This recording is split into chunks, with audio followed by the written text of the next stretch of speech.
आपसे कहूँ कि कोर्ट कभी-कभी पूरा कॉन्ट्रैक्ट इन्फोर्स ही नहीं करती, सिर्फ उसका एक पार्ट इन्फोर्स करती है। सुनने में अजीब लगता है ना? लेकिन सेक्शन 12 बिल्कुल इसी सिचुएशन से डील करता है। आज हम देखेंगे कि कब कॉन्ट्रैक्ट का सिर्फ पार्ट स्पेसिफिकली परफॉर्म करवाया जा सकता है और कब नहीं। तो आइए समझते हैं इस एग्जाम्पल की मदद से। सो भाई जो हमारे चिंटू और रोहन थे, इस बार क्या हुआ, सेम वही एग्जाम्पल के थ्रू समझ रहे हैं हम। फार्म हाउस जो चिंटू को चाहिए था रोहन का, बट अब आज इनके साथ क्या हुआ कि चिंटू को फार्म हाउस का फर्नीचर भी पसंद आ गया। सो व्हाट हैपेंस, इनमें कॉन्ट्रैक्ट जो हुआ इस बार फार्म हाउस का प्लस फर्नीचर के लिए हुआ। But after some time furniture की वैल्यूएशन को लेकर इनमें कोई दिक्कत हो गई, कोई प्रॉब्लम आ गई, ये वैल्यूएशन के लिए राजी नहीं हो पाई या फिर कुछ भी हो गया, तो क्या वो सिर्फ फार्म हाउस के लिए इस कॉन्ट्रैक्ट को इन्फोर्स करवा सकता है? बिल्कुल करवा सकता है। और वही सिचुएशन डील करता है सेक्शन 12, जो हमें बताता है कि कब एक कॉन्ट्रैक्ट का सिर्फ स्पेसिफिक पार्ट को इन्फोर्स किया जा सकता है और कब नहीं। तो आइए इसे विस्तार से समझते हैं एक एक एग्जाम्पल के through. First of all section 12 का बच्चों एक जनरल रूल आता है जो 12 क्लॉज 1 बताता है हमें। सो बेसिकली जो ये सेक्शन है सेक्शन 12, ये चार पार्ट्स में डिवाइड गए, चार क्लोज है, close 1, close 2, close 3 and close 4। So 12 close 1 जो हमें बच्चों, वो हमें क्या कहता है आइए देखते हैं। वो कहता है court shall not grant specific performance of A part of contract, यानी कि एक जनरल रूल के मुताबिक कोर्ट कभी भी किसी कॉन्ट्रैक्ट का एक पार्ट इन्फोर्स नहीं करेगी। अगर हम इस सेक्शन के हिसाब से देखें, इस क्लॉज के हिसाब से, तो चिंटू को यहाँ पे परफॉर्मेंस नहीं मिल सकती, 12 क्लॉज 1 के हिसाब से नहीं मिल सकती। बट इसकी कुछ एक्सेप्शंस हैं जो हमें आगे दी गई हैं इसी सेक्शन के अंदर बच्चों। आइए उन्हें एक एक करके समझते हैं। उससे पहले अगर क्वेश्चन आता है हमारे मन में, भाई क्यों क्यों नहीं कर सकती एक पार्ट के कॉन्ट्रैक्ट को इन्फोर्स, ये बच्चों बेस्ड होता है डॉक्ट्राइन ऑफ इंटायरिटी के ऊपर। जिसका मतलब क्या होता है कि एक ऐसी सिचुएशन हो कि यानी कि पूरा कॉन्ट्रैक्ट इन्फोर्स हो। देखो पता क्या होता है कि ए बी दो पार्टीज है, दोनों एक दूसरे को कुछ देती हैं और कुछ लेती हैं। तो अगर एक पार्ट को फ्रेगमेंट किया जा रहा है तो कोई पार्टी फोर्स ना हो, किसी के साथ अनइक्वल बार्गेन ना हो, ऑल्टर्ड बार्गेन ना हो जाए, इसलिए एक जनरल रूल को फॉलो किया जाता है। बट इसमें हमें कुछ एक्सेप्शंस देखने को मिलती हैं। आइए देखते हैं वो कहाँ पे मिलती हैं हमें सेक्शन 12 के अंदर। सो फर्स्ट एक्सेप्शन से पहले, इस एक्सेप्शन का बेसिस क्या है, किस बेसिस के आधार पे आपको ये एक्सेप्शन मिल सकती है, आइए पहले उसको समझते हैं। So first of all, a party is said to be unable to perform when a part of subject matter ceases to exist or can't be delivered at the time of performance. Such inability must be real and not due to plaintiff's own conduct. यानी कि मेरे बच्चों, अगर चिंटू ये performance मांग रहा है रोहन से कि मुझे सिर्फ फर्नीचर के बिना फार्म हाउस तू दे, तो उसे क्या शो करना पड़ेगा कि ये जो वैल्यूएशन के अंदर दिक्कत आई है, जो फर्नीचर के कारण पूरा कॉन्ट्रैक्ट इन्फोर्स नहीं हो पा रहा, उसकी अपनी गलती की वजह से नहीं हो रहा, और जो ये सब्जेक्ट मैटर है या तो ये खत्म ही हो गया, यानी कि इसे कोई आग में जल के खत्म हो गया है, या फिर वो डिलीवर हो ही नहीं सकता किसी भी कारण, जो एक रियल रीजनेबल रीजन के कारण है, तभी प्लेंटिव उसका स्पेसिफिक परफॉर्मेंस मांग सकता है। यानी कि अभी भी अगर इसे देखें ना बच्चों, तो जो इक्विटी हमने पढ़ा था कि जो अगर इक्विटी सीक कर रहा है तो उसने खुद भी इक्विटी करनी है। One who seeks equity must do equity, वही प्रिंसिपल को यहाँ पे भी फॉलो किया गया है। तो आइए स्टडी करते हैं जो 3 एक्सेप्शंस हैं। फर्स्ट एक्सेप्शन बच्चों आती है 12 क्लॉज 2 में, जो क्या कहती है हमें, when a party is unable to perform the whole of his part but the proportion left unperformed। देखो हम अगर बच्चों एक मैं ग्लिम्स दे दूं, 12 क्लॉज 2 और 12 क्लॉज 3 हैं जो वो क्वाइट सिमिलर हैं, बस उनमें क्या डिफरेंस है, जो पोर्शन लेफ्ट अनपरफॉर्म्ड है उसके बीच में। सबसे पहले इसमें क्या है, 12 क्लॉज 2 डील करता है जो पोर्शन अनपरफॉर्म्ड है वो सिर्फ एक स्मॉल प्रपोर्शन है ऑफ होल, यानी कि पूरे में से सिर्फ इतना सा ये वाला रह रहा है, and is capable of monetary compensation. The court may grant specific performance and इसको अगर वो compensate कर रहा है मनी में तो वो satisfactory है, उसे किया जा सकता है. Then court may grant specific performance. So now अगर इसे देखें, इसे कौन मांग सकता है इसमें specific performance? इसको ध्यान देना, आपको 12 clause 3 में ये ज्यादा क्लियर हो जाएगा.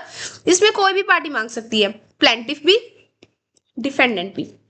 Now coming ahead, let us look at the illustration. So now वही चिंटू रोहन हमारे आगे, बेचारे दोनों ने कॉन्ट्रैक्ट किया था, फिर से दिक्कत होगी दोनों को. So now at this time इन्होंने एक लैंड का कॉन्ट्रैक्ट किया था. फार्म हाउस को कुछ देर के लिए हम साइड में रख देते हैं. इन्होंने एक लैंड का कॉन्ट्रैक्ट किया, 100 बीघा लैंड था. किसका लैंड था भाई? हमारा डीलर कौन है? हमारा रोहन है, जिसके पास ये लैंड था. इसने किसको बेचनी थी? चिंटू को. बट बाद में क्या पता लगता है, ये जो इतना सा लैंड है 2 बीघा, ये लैंड रोहन का है ही नहीं, ये तो किसी तीसरे बंदे का है, सोहन का, जो इसे बेचना नहीं चाहता. नाउ 100 में से सिर्फ 2 बीघा है जो अनपरफॉर्म्ड रह रहा है, एंड रोहन इसके 2 बीघा के लिए इस चिंटू कंपनसेट हो सकता है. कैसे?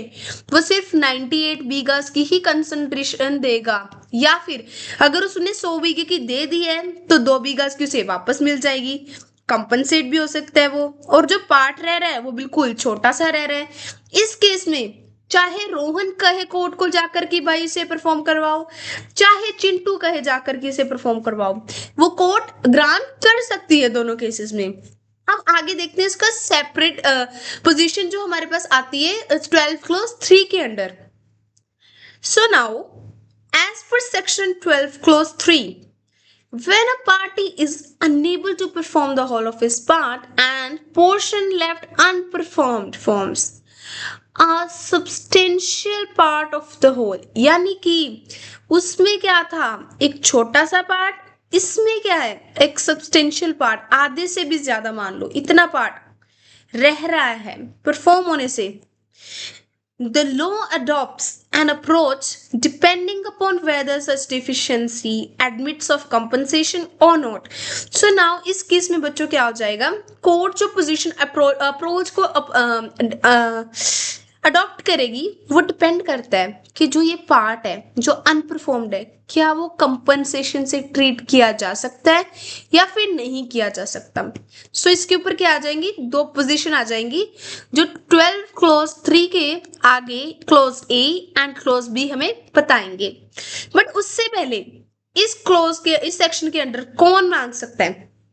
Only the non defaulting party, यानी कि जो पार्टी ने कोई डिफॉल्ट नहीं किया, उसकी कोई गलती नहीं है, दूसरी पार्टी से वो ही मांग सकती है स्पेसिफिक परफॉर्मेंस. डिफॉल्टिंग पार्टी नहीं कह सकती कि इसे करवाओ भाई इसे परफॉर्म. क्यों? क्योंकि उसने बहुत ज्यादा डिफॉल्ट कर दिया. यहाँ पे कोई बहुत नेग्लिजिबल पार्ट नहीं है, एक सब्सटेंशियल पार्ट रह रहा है उसका. सो फर्स्ट सिचुएशन आ गई जब कंपनसेशन एडमिट हो सकती है, that is in the section 12 clause 3 clause E. Now if unperformed part which is considerable is capable of being compensated in money, the court may grant specific performance provided. किस situation में कर सकती है? If non-defaulting party pays or is willing to pay consideration received reduced by amount of compensation and relinquishes all claims to remaining unperformed part and any further damages. एक एक करके समझते हैं. फर्स्ट ऑफ ऑल तो यानी कि जो हमने चिंटू वाली एग्जांपल देखी थी उसी को समझते हैं. इसमें भी चिंटू और रोहन वाली जो एग्जांपल थी, लैंड अब 100 बीघा की जगह 50 बीघा की बात आ गई अगर, तो इसमें कौन मांग सकता है? सिर्फ और सिर्फ चिंटू. सेकंड चीज, कब कर सकती है उसकी भी स्पेसिफिक परफॉर्मेंस? अगर चिंटू इन 50 बीघा के लिए कंसिडरेशन देने के लिए तैयार है. एंड सेकेंड चीज, वो उसके जितने भी क्लेम्स है अनपरफॉर्म पार्ट के लिए, यानी कि इसे सू करने के लिए, इसके लिए कोई और डैमेज लेनी है उसने, इसके लिए उन्हें रेलिंकिश यानी कि खत्म कर देगा, सारे राइट्स वेव ऑफ कर देगा, तभी उसे ये रिलीफ मिल सकता है।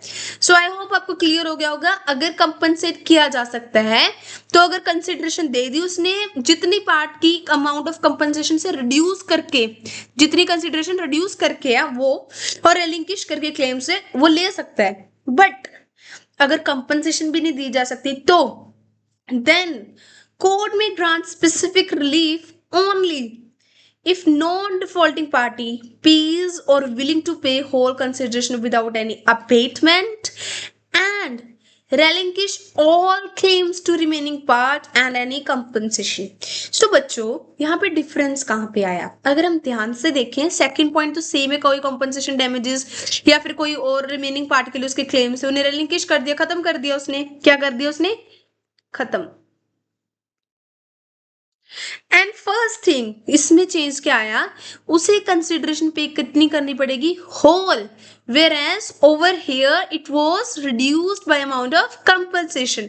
so common sense की बात है, अगर compensation दी ही नहीं जा सकती तो उसे क्या बननी पड़ेगी? पूरी देनी पड़ेगी।